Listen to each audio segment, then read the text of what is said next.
Welcome back. In this section, we're going to be talking about factoring polynomials, which is the opposite of expanding. When we expand, we have something like x minus 1 times x minus 2 that we want to multiply together to get a polynomial like x squared minus 3x plus 2. Instead, what we're going to be doing in this section is starting with a polynomial like x squared minus 3x plus 2 and writing it as two or more polynomials multiplied together. And that's what factoring is. In this case, x squared minus 3x plus 2 could be written as x minus 1 times x minus 2. And so we would call x minus 1 and x minus 2 the factors of our polynomial. If our polynomial doesn't factor, if it has no factors, then we would call it a prime polynomial. So really, our goal is to factor things completely, to write them as a bunch of smaller prime polynomials multiplied together. We're going to start with some easier, simpler factoring techniques, and then we'll work our way up to some more complicated ones as we go through this section. And so every time we look at a polynomial, we'll have to ask ourselves which of these techniques would apply. And some may have more than one technique that applies. And so it's good to know all of them. That way we can make our way down our list and ask, will this technique work? How about this one? How about that one? In particular, our first one that we're going to look at is taking out common factors. This would be something that's a factor of all of the terms, not just some of them, but all of the terms of our polynomial. And it might be some sort of power of x that all of the polynomial's terms have in common, or it might be some sort of constant that all of the polynomial's terms have in common as a factor. So when we're looking for a common factor, again, the key thing is it has to be common to all of them. So if I were given this polynomial, 6x cubed plus 15x squared plus 10, it doesn't have any number that goes into 6 and 15 and also 10, so there are no common factors for the coefficients. And there's also no common factor in terms of powers of x. Two of the terms involve x's and one of them doesn't, so unfortunately there are no common factors for that polynomial. So for these ones, though, we do have some common factors, and I'll start with the first one. The first one has a polynomial with two variables, with x's and y's. It doesn't really matter how many variables we have. If we're looking for common factors, we just have to ask ourselves, what do we have in common for all of them? Starting with the coefficient side of things, we've got 27 and 6, and I know that 3 is a number that goes into both of those, so 3 is a common factor. For the x's, I can see that I've got x cubed and I've got x squared. So if I'm looking at what they have in common, I will take out the smaller of the two powers. So in that case, x squared, I can factor that out.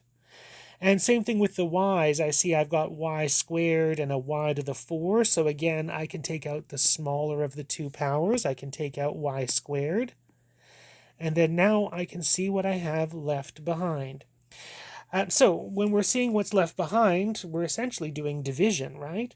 So when I factor out 3 from 27, really I'm dividing 3 out of 27, and 3 goes into 27 9 times. Same thing with the x's and the y's. To figure out what I have left over, essentially I'm dividing. X cubed divided by x squared would be x to the 1, so there should be 1x left over. Y squared divided by y squared, they go in evenly into each other. There should be nothing left over. So in our first term, I should have 9 left over from the coefficient and x left over from our variable part. For the second term, 6 has 3 going into it twice, so 2 will be our coefficient. X squared divided by x squared, they go in evenly, nothing left behind. Y to the 4 divided by y squared, or when I factor y squared out of y to the 4, that leaves me y to the 4 minus 2, which is 2. So in other words, I've got y squared as the variable part for my second term. And I've taken out as many things as I can, so inside my bracket, that 9x plus 2y squared, there's nothing else in common that can be taken out, so that's as nicely factored as it can be.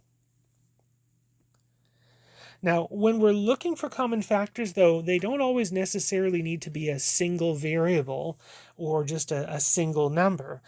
So if we're looking at part B, you might be tempted to multiply the first two brackets together, then multiply the next two brackets together, then do the addition to get a big polynomial, and then try to factor, which would work eventually. However, a better way for us to deal with that would be to notice that we have actually some common factors. What we have here is two big terms. The first term is made out of two things multiplied together, an x plus 3 and an x minus 4. And the second is made out of two terms multiplied together, an x plus 2 and an x minus 4. So really, we've got two big terms, both of them involving x minus 4 as a common factor. So I can factor an x minus 4 out of both terms.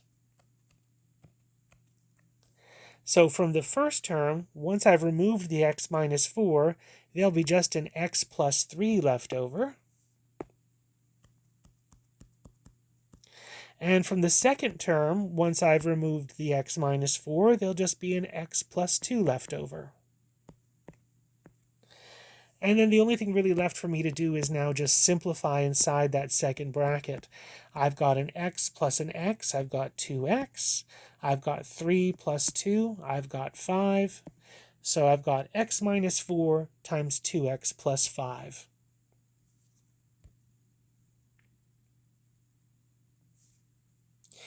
Now, there are some nice little formulas to know for some special binomials. A binomial is something with two terms. So if we notice that we happen to have two terms where it's one perfect square minus another, well, then we can use our difference of squares formula. That's the same difference of squares identity that we were using to help us rationalize denominators.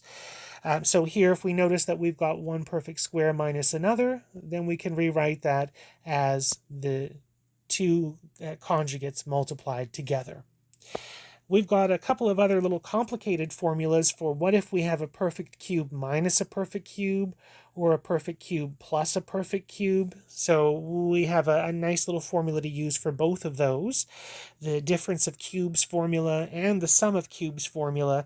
And there's a couple of little promises that I'll be making to you throughout this section, and one of them is this.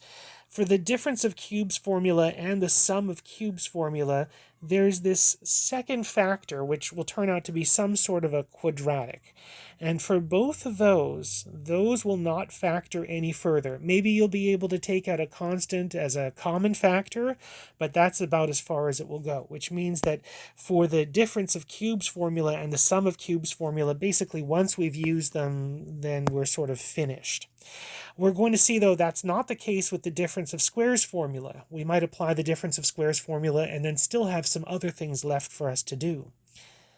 So let's take a look at some examples here. The first one that we have, 27x cubed plus 8, we might recognize, if we know our perfect cubes, that both 27 and 8 are perfect cubes. And of course, x cubed, clearly that one's a perfect cube for sure. 27 is 3 times 3 times 3, and x cubed is x times x times x. So really, 27x cubed is 3x that's been cubed. And 8, well, that's 2 times 2 times 2, that's 2 cubed. So I've recognized that 27x cubed plus 8 is really a 3x cube, a 3x that's been cubed, and a 2 that's been cubed added together. So if we're looking back at our sum of cubes formula that we have, we'll see that I've recognized the a and the b. In this case, the a is 3x, that's the first thing being cubed, and b is 2, that's the second thing that's being cubed. So applying my my sum of cubes formula, that should be, so here my a is 3x and my b is 2. That should factor as a plus b, 3x plus 2, times a squared, 3x squared, minus a times b, so minus 3x times 2, plus b squared, so plus 2 squared, And now the only thing left for me to do is to simplify that second bracket. And that's easy enough to do. 3x squared is 3 squared times x squared. 3x times 2 is 6x. And 2 squared is 4. And as I said earlier, that second bracket, that's going to turn out to be some polynomial with degree 2. That will not factor any further. So maybe there might be a constant factor that can be taken out as a common term. But here there is nothing that goes into 9 and 6 and 4, so there's no common factors for numbers. And as far as the x parts go, there's definitely nothing that can be done there. So we have factored as far as we can go. All right, this second one, 81x to the 4 minus 16. So I notice here I've got two things that are perfect squares. 81 is 9 that's been squared, and x to the 4 is x squared that's been squared. So that first term is really 9x squared that's been squared, and 16 is really 4 squared. So using my difference of squares formula, that should turn into, so here my a is 9x squared, and my b is 4. So how does this factor? Well, it factors as a plus b, a minus b. So it'll factor as 9x squared plus 4, and 9x squared minus 4. Now here's where we have to remind ourselves that there might be some further work for us to do, and there's also some places where there's no work left for us to do. Just flashing back to the previous slide, one little reminder that we'll have, you might have noticed there were sums and differences of cubes, but there was only a difference of squares. And that's because the sum of two perfect squares does not factor. You might be able to take out a common factor, but that's about it. So if we're taking a look at what we have on the second slide, after we've done the first part of our factoring, we'll notice that we have a sum of squares. We have a 9x squared, that's a perfect square. We have 4, that's a perfect square. Two perfect squares added together, they don't factor any further. However, the second factor, 9x squared minus 4, that is one perfect square minus another perfect square. So that means I have a second application of my difference of squares formula to use here.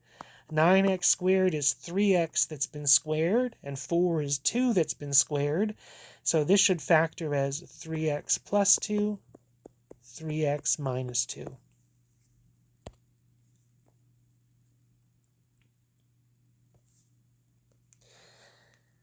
All right, so now we've hit the polynomials that we probably mostly will remember fairly well. These are our degree 2 polynomials, quadratics.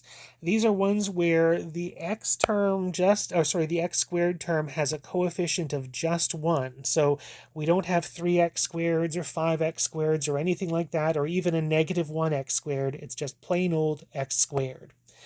And if we'll remember from previous math classes, what we would do for that kind of a polynomial is the little guessing game where we look for two numbers that multiply together to give us our constant term, and which add together to give us the coefficient of our x term. And once we found those two numbers, we've essentially found our two factors. It'll be x plus the first number and x plus the second number multiplied together.